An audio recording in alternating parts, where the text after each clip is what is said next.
नमस्कार दोस्तों। ये मैंने धनिया के बीज डाले थे और ये मेरी जो है कि 10 से 12 दिन की अपडेट है। और 10-12 दिन में देखिए धनिया कितनी बड़ी-बड़ी हो गई है। ये तो कुछ छोटे पौधे हैं, मैंने बाद में कुछ धनिया बच गई थी, मैंने डाल दी थी। ये छोटे पौधे भी निकल रहे हैं, लेकिन जो ये बाकी धनिया है ना, ये सब बड़ी-बड़ी हो गई है। देखिए इसकी 3-4 ट्रू लीव्स भी आ गई हैं इसकी। और धनिया को छिछली पॉट में लगाइए, छिछली पॉट में लगाना ज़्यादा अच्छा रहता है, क्योंकि धनिया की जड़ें बहुत बड़ी नहीं होती, छोटी सी ही होती हैं, तो पौधा हम जो कि सही से उगता है। और अगर गहरी जड़ें होती हैं जिन पौधों की, तो उनको बड़े गमले चाहिए होते हैं।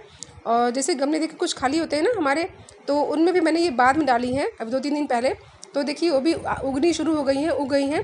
तो कुछ गमले खाली होते हैं ना जैसे कि, तो आप उनमें डाल सकते हैं। तो आइए देखते हैं कि धनिया तेज़ी से उगाने के लिए, बहुत जल्दी ग्रोथ के लिए ऐसा हम क्या करें कि तेज़ी से ग्रोथ हो। तो देखिए मैंने ये जो कि कुछ धनिया ली है और एक प्याज ली है मैंने काट करके। तो ये धनिया आप देसी वाली भी ले सकते हैं, और जो है कि जो आती है ना हाइब्रिड वाली मोटी वाली, वो भी ले सकते हैं। मैंने देसी धनिया ली है, क्योंकि देसी धनिया जो है कि खुशबू अच्छी होती है उसकी, और बहुत ज़्यादा लंबी लंबी पत्तियाँ नहीं होती हैं, छोटी ही होती है, पौधे छोटे होते हैं, और बहुत अच्छी स्मेल आती है इसकी, और टेस्ट भी इसका अच्छा होता है। इसलिए मैंने यही ली हुई है। और एक प्याज को 2 टुकड़े कर लिए हैं उसके। तो धनिया तो ऐसे भी उगा सकते हैं, लेकिन ऐसे बड़े बड़े दाने होते हैं इसके। और जैसे कि मान लीजिए कि 10 दाने हैं, तो 10 ही पौधे निकलेंगे, लेकिन इसको आप 2 टुकड़े कर लेंगे तो 10 से 20 दाने हो जाते हैं, तो आपके 20 पौधे निकलेंगे। तो इससे अच्छा है कि आप इसको हल्का सा दरदरा कर लीजिए, और इस तरह से ना करिए। तो दरदरा करने के लिए जो है कि आप इस कटोरी में भी चाहें तो कर सकते हैं, लेकिन ये सही भी नहीं रहेगा, और दाने यहाँ वहाँ फैल जाएंगे तो सही नहीं रहेगा। तो इससे अच्छा है कि आप एक रुमाल लीजिए, और रुमाल लेकर के आप धनिया को उसमें डालिए, और डालने के बाद आप बेलन की सहायता से इस पर हल्का हल्का सा थपथपाइए। और नहीं थपथपा रहे हैं तो हल्का सा भी इसको ऐसे रगड़ दीजिए, तो रगड़ने से भी उसके जो है कि एक धनिया के 2 टुकड़े हो जाएंगे। और ऐसे धनिया को ग्रो करना बहुत ही आसान होता है।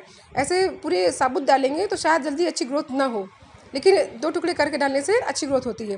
तो देखिए ज़्यादातर दाने इसमें 2 टुकड़े हो चुके हैं, और अब ये जो है कि सही है। तो अब इसके बाद क्या करेंगे, जो मैंने ये प्याज के छिलके लिए हैं, इन प्याज के छिलकों को, ऊपरी वाली लेयर है ये प्याज की, जो हम लोग अक्सर फेंक देते हैं, तो ये वही लेयर है। तो मैंने निकाल ली है और जार में इसे डाल के पीस लिया है। ये बहुत महीन नहीं हुआ है, दरदरा ही हुआ है, लेकिन कोई बात नहीं। तो इसको आप छन्नी से छान लेंगे। छन्नी से छानने के बाद जो पानी बचता है ना, इसी पानी से इस धनिया को भिगा देंगे, इसी पानी में भिगा देंगे। और भिगाने के बाद कोशिश करिए कि हर एक दाने डूब जाएँ। तो उंगली से ऐसे कर करके पानी में धनिया को डुबा दीजिए। तो जब धनिया डूब जाएगी तो उसको फूलने में आसानी होती है। और इस धनिया को जो कि अगर आपका समय है सफिशिएंट, तो आप इसको 2 दिन भी भीगा हुआ रहने दीजिए।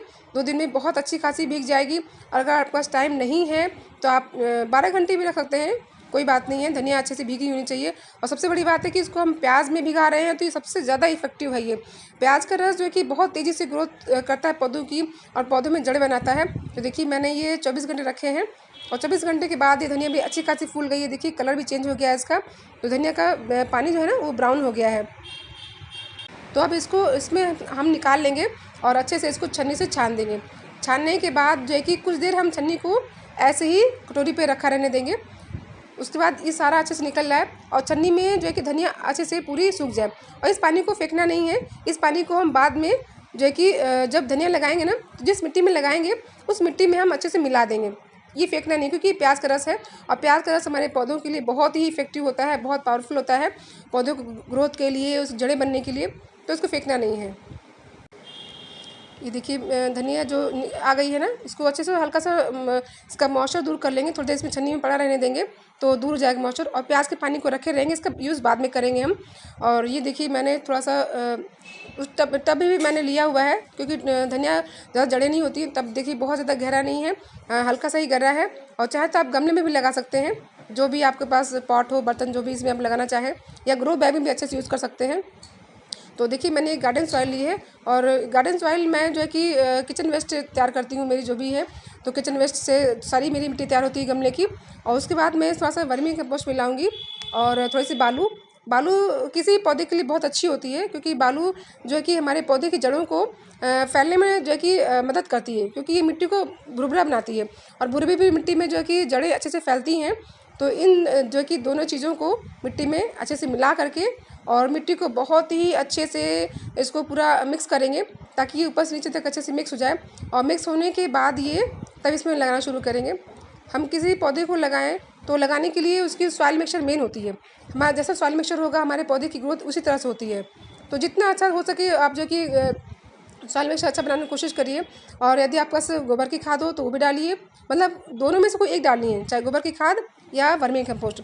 अब थोड़ी सी मिट्टी मैंने इसमें से बाहर निकाल ली है, वो बाद में काम आएगी। और बाकी मिट्टी को इसमें से बराबर कर लेंगे और रखने के बाद ज़्यादा मिट्टी नहीं निकालनी है, थोड़ी सी निकालनी है कि उसकी ज़रूरत पड़ेगी बाद में।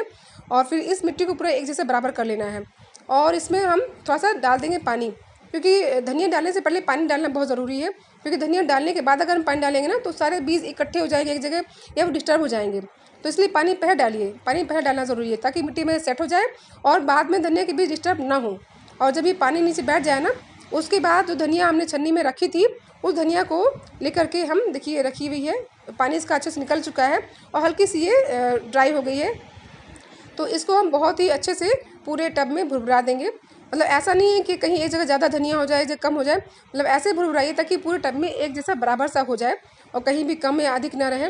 क्योंकि ज़्यादा कहीं हो जाएगी ना तो फिर एक जगह ढेर सारे पौधे निकल आते हैं तो उस फिर अच्छे से सारे बड़े नहीं हो पाते हैं, कि कुछ उसमें सूख जाएंगे और कुछ ऐसे निकल पाएंगे।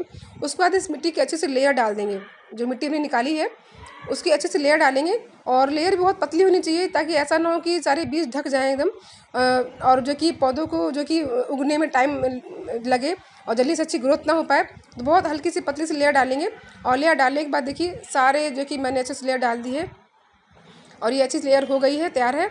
अब इसमें कुछ भी नहीं करना है, पानी तो बिल्कुल नहीं डालना है। अब पानी हम इसमें 2-3 दिन नहीं डालेंगे, क्योंकि 2-3 दिन पानी नहीं डालेंगे तभी ये बीज जहाँ हैं वहीं रहेंगे। पानी डालने पर ये जो है कि डिस्टर्ब हो जाएंगे। और अगर आपको लगे कि मिट्टी की सरफेस सूख चुकी है, वैसे सूखती नहीं है क्योंकि पानी ज़्यादा पड़ा हुआ है तो ये गीला ही रहेगा, लेकिन फिर भी अगर लगे आपको कि ये सूख गई है मिट्टी तो बहुत स्प्रे बॉटल से लेकर के आप हल्का हल्का सा स्प्रे कर दीजिए। स्प्रे करने से क्या होगा कि बीज डिस्टर्ब नहीं होंगे, मिट्टी भी नहीं हिलेगी और हमारे बीजों को अच्छे से पानी मिलेगा। तो ये तरीका अच्छा है कि या तो हाथ में थोड़ा सा पानी लेकर के किनारे किनारे कर दीजिए, उससे भी ऐसा होगा कि कहीं एक जगह पानी ज़्यादा नहीं पड़ेगा। तो इस तरह से करके बहुत ही अच्छा है ऐसे करने से। और ये देखिए मेरा 1 हफ्ते का अपडेट, जो धनिया उगाई डाली थी मैंने बीज, ये 1 हफ्ते बाद ऐसे हो चुके हैं। और देखिए इसमें 2-3 ट्रू लीव्स भी आ चुकी हैं, काफ़ी अच्छी ग्रोथ इनकी हो गई है। तो कुछ तरीके होते हैं जिन तरीक़ों से हम पौधों को करना शुरू करें तो बहुत तेज़ी से ग्रोथ होती है उनकी और काफ़ी अच्छा रिजल्ट मिलता है हमको। तो ये प्याज के रस में धनिया को भिगा करके लगाने से काफ़ी अच्छी ग्रोथ हुई है और आप ज़रूर ट्राई करके देखिएगा, क्योंकि ट्राई करने से ही पता चलता है कि जो बताया जा रहा है या जो हम लोग दूसरों से देखते हैं बाकी वो सच होता है या नहीं। तो प्लीज़ ट्राई करिएगा, क्योंकि ये बहुत ही इफेक्टिव तरीका है धनिया को तेज़ी से उगाने का और जल्दी ग्रोथ होती है उसकी। और ये वीडियो अच्छा लगा हो तो प्लीज़ मेरे चैनल को सब्सक्राइब कीजिए, थैंक यू। और मेरा चैनल जो कि फेसबुक पेज पर भी है और इंस्टाग्राम पे भी है, तो प्लीज़ उस पर भी ज़रूर फॉलो कीजिएगा। और सर्दियाँ हैं तो सर्दियों में धनिया उगाना तो बनता ही है, अगर धनिया किसी सब्जी में ना हो ना तो टेस्ट नहीं आता है। Thanks for watching.